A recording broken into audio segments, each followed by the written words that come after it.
Before I get started in today's video talking about these two recipes, I want to thank everyone for their well thoughts and prayers for our community.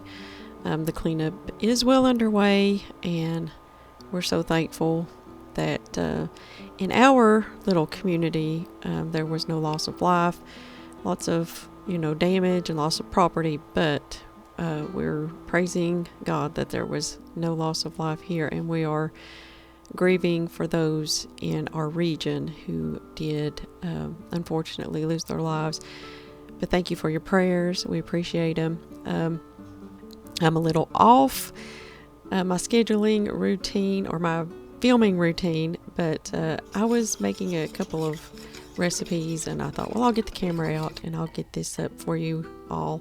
First thing I'm making is probably going to be a hit. It was with us anyway, and this is for a double chocolate sourdough bread made with fresh milled flour. I'm using hard white wheat and cocoa powder. It's going to have chocolate chips, just a little bit of honey, and sourdough starter and salt, and it makes a decadent chocolate bread. So while I'm making the bread, I wanted to I've been meaning to make a video since the first of the year about this topic, but I've just been into other things, like with the sourdough course that I just finished, and it turned out it took a little longer to actually get around to this video. But I mentioned it early this year that I took a week off in December, so I didn't do any blog work or do any filming. I got everything scheduled out way ahead of time so that I wouldn't have to work. And I was able to learn something about myself, is that I have been putting myself or putting too much on myself, taking on too much. Everybody has their own limits. I know some people who they just don't ever seem to get tired. Now, before I keep on to this, I want to talk about proofing in the Instant Pot. I use a proofing box. You're going to see it in a few minutes.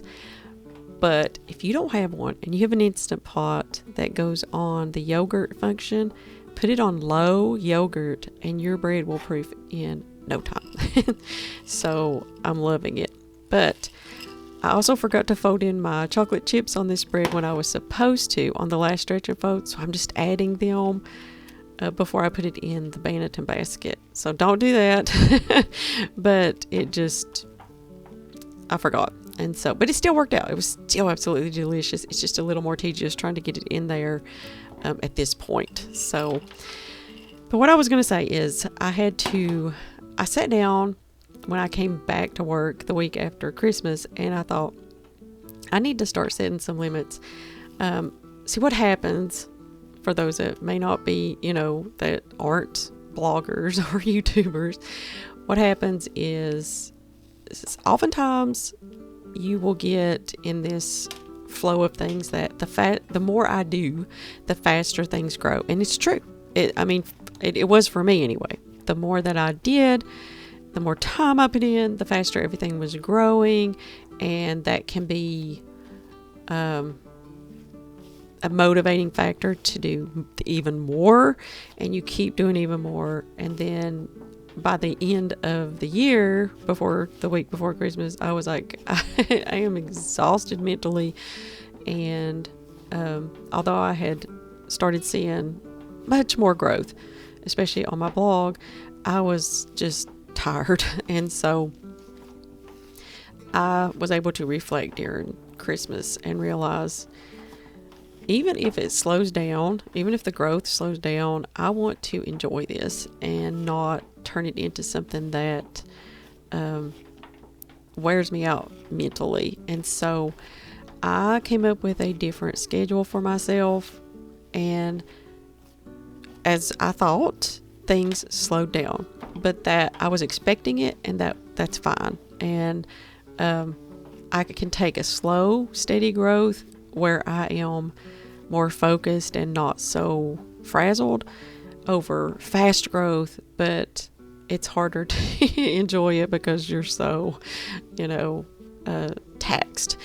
And what I ended up doing was sitting down and being realistic with myself on what I can do comfortably. And that's what I've been doing since January 1st. And so you may not notice a big difference, but the behind the scenes stuff has slowed down, and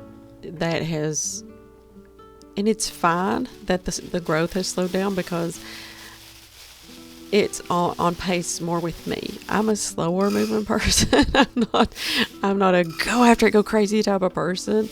I'm kind of a slow and steady wins the race, and so it's working much better for me now.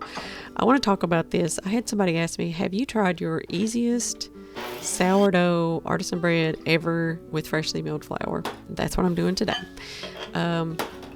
This recipe's over on the blog, and I am in the process of making necessary changes. Like, I'm going to add a section just for freshly milled flour, but this is just like a same day. You don't do any kneading. Well, you do a little bit if you're going to use fresh milled flour. We'll get into that in just a minute, but no stretch and folds, no first dries or anything like bulk fermentation. You just mix it up, and like with fresh milled flour, you want it to soak and then knead it for just a minute. I mean, I'm going to show you how much I needed it, just to smooth out the dough. And then I put it in the Banneton basket and just put it in my proofing box and let it proof. And then I baked it off after that. And so I had a loaf of artisan sourdough bread made with fresh milled flour in about 5 hours. And I mean, that's, for some people, that is a much more realistic schedule. And so I wanted to make it, and I wanted to see what needed to change. And so I have come up with the right changes for it. Now, the flour amount is pretty much the same. I mean, you may have to use just a little bit, less or more, depending, on your environment. But I think I added the exact same amount to mine that's on the recipe.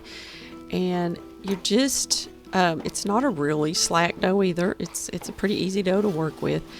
And what I did was mix it all up. I'm going to leave this recipe in the description box, and I'm working on, by the time this video is up, you'll be able to go to it and see the difference. I'll also leave a link for the chocolate bread. But the big difference is on the all-purpose loaf, I just shaped it and put it straight in the Banneton basket at this point.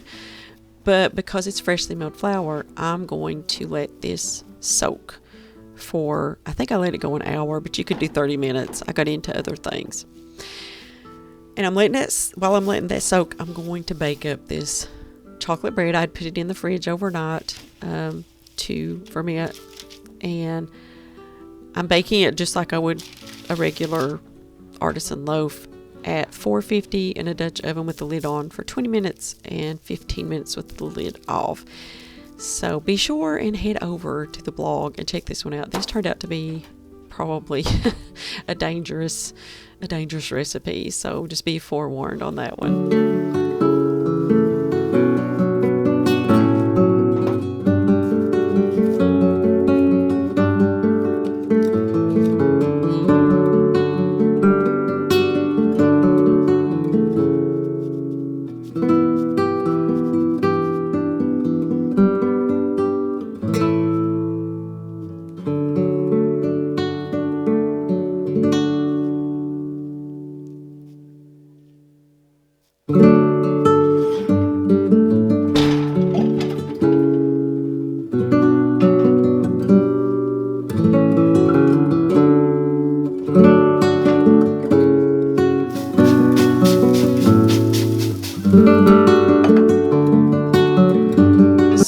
What will be the difference as far as posting for me now? Well, I am continuing to post 2 new recipes on my blog every single week.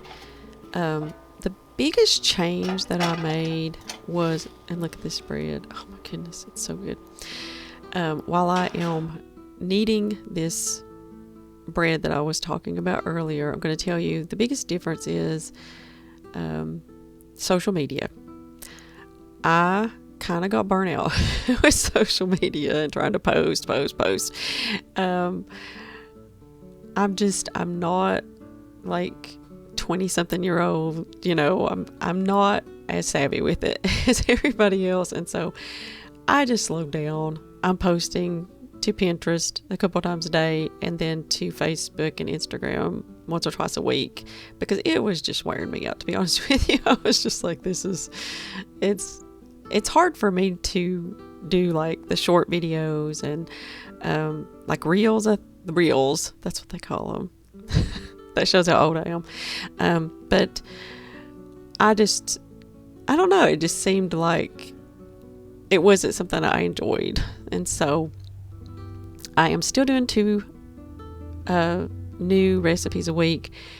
On this YouTube channel, I'm going to do at least 1 video like this a week, and I want to do more videos about different types of grain. So that's what you can expect for the time being on this YouTube channel. I'm going to show myself making recipes for the blog, kind of day in the life type things, and the 2 recipes. It won't always be. See, that only took like a minute. Look how soft that dough is. And now I'm going to shape it for the Banneton basket. But so that's going to be what I'm doing. Just kind of going at a pace that works for me mentally. And I think it's a good lesson for all of us, to be honest with you. I think that it's easy, no matter what your goal is and no matter what you're doing, to just go crazy, and you're if this made this result, then if I do it twice as much, it makes twice as much result, which is true, or it was in my case. But it wasn't really worth it, because I feel like, I want to be up doing things, other than posting on social media or whatever. And perhaps if I was a little more savvy, it wouldn't be such a big deal, but it's just not something I'm comfortable with. So, but I just wanted to tell y'all that. I guess what I'm saying is I'm reclaiming my time. I'm reclaiming time away from some things and putting it back into up and about things, hobbies, and tending to my home. And it'll grow on its own time, and I will be fine with that. And so I just had to decide what was most important, and I can take the growth slowing down so I can enjoy other things a little bit more. So I have been using, just to completely off topic here, I've been using this new Banneton basket for a few weeks now, and I have to tell you, it is amazing.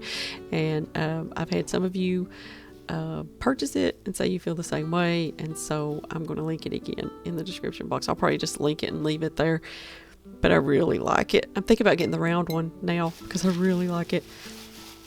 So after I shaped that loaf, that same day artisan loaf, I put it in my proofing box to proof, and it took about 4.5 to 5 hours before it was time to bake. Now here is the dangerous recipe for double chocolate sourdough artisan bread, and I have to say, it's like brownies. It's like brownie bread. So good. Look at that. Look at all those chocolate chips. This one is a treat. And so, but just keep telling yourself it's made with freshly milled flour and sourdough. It's long fermented. So is it really bad? I don't know. I don't think so. So I'm gonna stick with that. I'm gonna keep eating it because it's so good. But we are so enjoying this just as a treat. It's like a dessert. So here is my bread. You can see it's risen quite a bit. You can see it's very, very puffy. So this is quite ready to bake. So I preheated my oven to 450 with my I couldn't quit doing that because it was really nice dough. My roasting pan I preheated to 450, and look how easy that comes out of that Banneton basket. And I'm just going to score it and bake it. Now, here are my takeaways. Making this easiest sourdough artisan bread ever with fresh milled flour It tastes better. It rose just as well. And the only, like the biggest difference is the crumb, of course, because it's freshly milled flour, is tighter.